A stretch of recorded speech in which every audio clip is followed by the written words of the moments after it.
अस्सलाम वालेकुम स्टूडेंट्स, मैं माजिद अली आपका कंप्यूटर टीचर।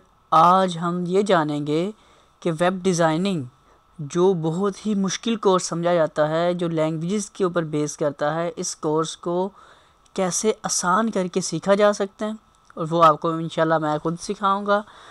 इसके अंदर कौन कौन सी लैंग्वेजेस हैं, किन किन चीज़ों की ज़रूरत होती है, ये तमाम चीज़ें हम डिस्कस करेंगे। आपने सिर्फ़ और सिर्फ डेली की सिर्फ एक वीडियोस अटेंड करें लेक्चर में आकर, तो आपको इंशाल्लाह वेब डिज़ाइनिंग का एक्सपर्ट बनाना मेरी ज़िम्मेदारी होगी। और मेरे तमाम लेक्चर्स उर्दू में रिकॉर्ड होंगे, तो आपने लाजमी तौर पे डेली का एक लेक्चर मेरा अटेंड करें ताकि हम बेहतर तरीके से एक अच्छा वेब डिज़ाइनर, वेब डेवलपर बन सकें। ओके, तो सबसे पहले जानते हैं कि वेब डिज़ाइनिंग क्या है, इसके किन किन चीज़ों की ज़रूरत होती है हमें आपकी, तो किन किन चीज़ों की ज़रूरत है ट्राई करते हैं। फर्स्ट ऑफ ऑल तो हमारे पास होना चाहिए एक एडिटर मतलब जहाँ पे हम वेबसाइट की कोडिंग कर सकें, और वो हमारे पास हर सिस्टम में, हर विंडोज़ में एक ख़ास सॉफ्टवेयर है, नाम होता है उसका नोटपैड। ये एक ऐसा एडिटर है जिसके अंदर आप तमाम की तमाम वेबसाइट की लैंग्वेजेस के काम कर लेते हैं। मैं इसको डेस्कटॉप पे ज़रा डिस्प्ले कर देता हूँ आपको, ताकि आपको आसानी हो जाएगी। ये देखिएगा जी, एक सॉफ्टवेयर जो हमारी विंडोज़ में मौजूद है पहले से, उसको बोला जाता है बेसिकली एडिटर। वैसे तो प्रोफेशनल एडिटर हमारे पास ड्रीमवीवर भी अवेलेबल है, लेकिन अभी हम स्टार्टिंग इसकी बेस पे काम करेंगे। आफ्टर दैट फिर इसके बाद हम लोग जब थोड़ा सा आगे बढ़ेंगे, हम ड्रीमवीवर पर भी आएंगे। स्टार्टिंग में हमें ये पता होगा कि वेब डिज़ाइनिंग सीखने के लिए स्टूडेंट हमें चाहिए नोटपैड। तो पहली चीज़ तो होगी ये वाली, नोटपैड क्या है? एडिटर। उसके बाद जब कोई वेबसाइट एडिट कर दी जाती है तो उसको चेक किया जाता है कि ये वेबसाइट ठीक बनी है कि नहीं ठीक बनी।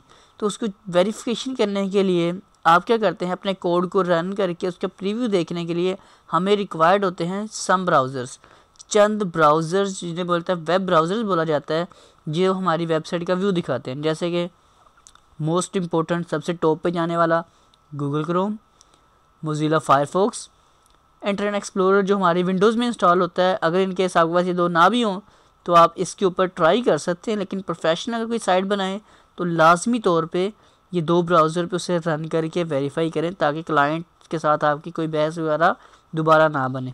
ठीक है स्टूडेंट्स, एडिटर हमारे पास आ गया, ब्राउज़र्स हमारे पास आ गए, और सबसे बड़ा सवाल जो स्टूडेंट्स का होता है कि सर क्या नेट होना ज़रूरी है इसके लिए? कोई नेट की ज़रूरत आपको नहीं है।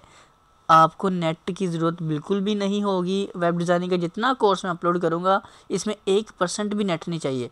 जस्ट आपने ये मेरी ये वीडियोस डाउनलोड कर लें, डाउनलोड करके दूसरे दोस्तों को चाहे यूएसबी में ट्रांसफ़र कर दें। जिन दोस्तों के पास नेट नहीं होगा, आप काइंडली सर उनको ये वीडियो दीजिएगा।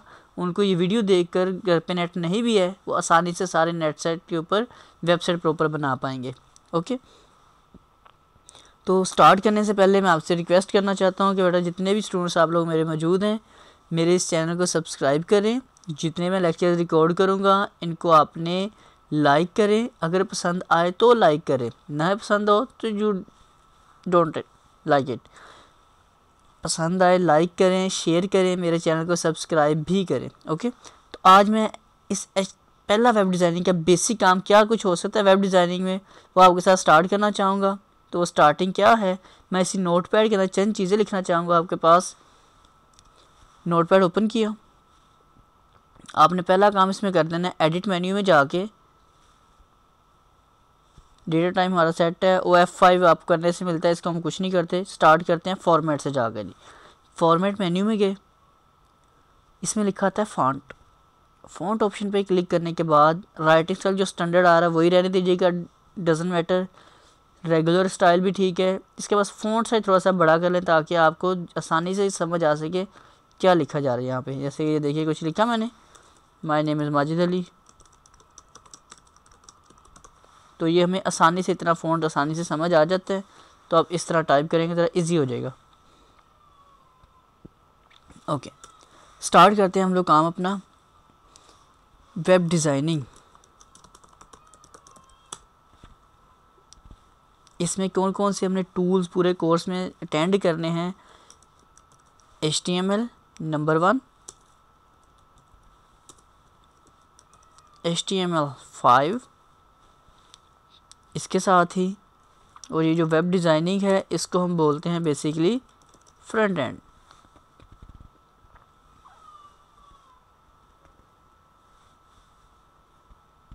ओके, वेब डिज़ाइनिंग में हम इसे फ्रंट एंड बोला जाता है आकर।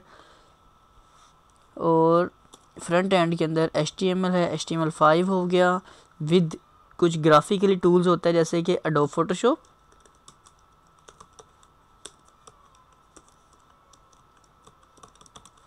ये भी मैं इसमें आपको बताऊंगा। फिर इसमें CSS आ जाएगा, CSS3 भी होगा। तो ये स्टूडेंट्स वो चंद चीज़ें हैं, ये चंद अगर आपको लैंग्वेजेस आ जाए ना तो आप किसी भी वेबसाइट का फ्रंट एंड, मतलब जैसी वेबसाइट आपको स्टार्टिंग नज़र आ रही होती है उसको आप डिज़ाइन करने के काबिल हो जाएंगे इंशाल्लाह। वेब डिज़ाइनिंग, तो इस पूरे कोर्स के बाद हमें वेब डेवलपर भी बनना है। तो वेब डेवलपमेंट में क्या कुछ होगा वो भी मैं आपको साथ शेयर करूँगा जो पूरे कोर्स में आना है, ताकि आपको आइडिया हो कि हम क्या सीखने वाले हैं पूरे कोर्स में। जावास्क्रिप्ट, DHTML, ये भी एक बिल्कुल लैंग्वेज है। जावास्क्रिप्ट हो गया, DHTML हो गया, फिर उसके बाद अपना PHP सबसे इम्पोर्टेंट काम, SQL विद SQL का मतलब डेटाबेस के साथ डेटा बेस भी आपके पास आएगी, तो आप ज़रा इसको बेहतर तरीके से समझ पाएंगे। फ्रंट एंड वेबसाइट का स्टार्टिंग भी होगा और बैक एंड होता है, इसे जो होता है अपने पास डेवलपमेंट, इसे बैक एंड बोला जाता है जी आकर, ठीक है। तो बैक एंड के अंदर हम क्या करेंगे, वेबसाइट के क्लिक होने के ऊपर जो भी काम होना है वो सारे कंट्रोल्स इसमें आएंगे। तो स्टूडेंट्स ये था इसका इंट्रो। आज हम थोड़ा सा एक काम को मैं कंट्रोल करके इसे एंड करता हूँ, छोटी सी एक फाइल बनाते हैं और उतना से काम करके देखते हैं जी। First of all this one, ये दो सिंबल्स आपने पहले इनको देखा होगा, मैथमेटिक्स में ग्रेटर देन लेस देन के नाम से जानते हैं। इन्हें हम इसमें बोलते हैं एंगल ब्रैकेट। एंगल ब्रैकेट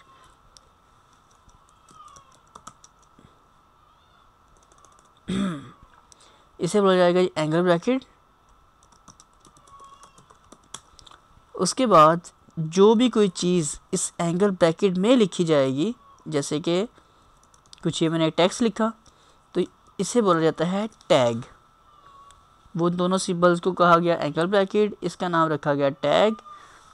और इसके बाद हम आगे फर्दर देखते हैं जी क्या चीज़ है जी स्टूडेंट्स। इसका नेम था HTML, इसका था टैग। और रूल्स इसमें याद रखना है आप लोगों ने कि जो टैग स्टार्ट किया जाता है वो टैग क्लोज भी होता है, जैसे कि ये देखिएगा इस वाले जो ये सामने लिखा आ रहा था इसको हम साथ ये भी बोलते हैं ओपनिंग टैग, ठीक है। इसका नेम है ओपनिंग टैग, इसको बोला जाता है क्लोजिंग टैग। इनको साथ अगर कुछ लोग इसे स्टार्टिंग टैग और इसको एंडिंग टैग भी बोला जाता है, ओके। एंगल ब्रैकेट कोई टेक्स्ट लिखा गया तो वो बन गया टैग, उस टैग को ओपनिंग या स्टार्टिंग टैग बोला जाता है। और वो टैग जिसके अंदर ये साइन आ जाए इसका नाम होता है बेसिकली स्लैश। तो हमारे कंप्यूटर में स्लैश दो तरह के होते हैं, एक ये वाला देख सकते हैं आप लोग। स्टूडेंट्स इसको समझने का आसान सा तरीका है कि बैक स्लैश कौन सा है और फॉरवर्ड स्लैश कौन सा है। अगर आपके पास एक स्ट्रेट लाइन हो, जैसे आपके सामने ये कर्सर आ रहा है जो ब्लिंक हो रहा है, ये बिल्कुल स्ट्रेट है। अगर लाइन आगे की तरफ झुकी हो, जैसे ये वाला आ रहा है, आगे की तरफ झुकी हो लाइन, तो इसे बोला जाता है फॉरवर्ड स्लैश। और अगर जैसे ये लाइन पीछे की तरफ झुकी हो तो इसे बोलते हैं आकर बैक स्लैश। तो हमें जितने भी स्लैशेस रिक्वायर्ड है वो है फॉरवर्ड स्लैश। अगर कोई टैग क्लोज होगा तो वो क्लोज होगा फॉरवर्ड स्लैश के ज़रिए, ठीक है। तो जस्ट इतना सा चीज़ें ज़हन में रखिएगा अपने पास। फिर हम नेक्स्ट लेक्चर में नेक्स्ट काम के साथ प्रॉपर HTML का काम स्टार्ट करते हैं, ताकि बेसिक लैंग्वेज HTML से काम शुरू होगा और वो फिर चलेगा अपने पास।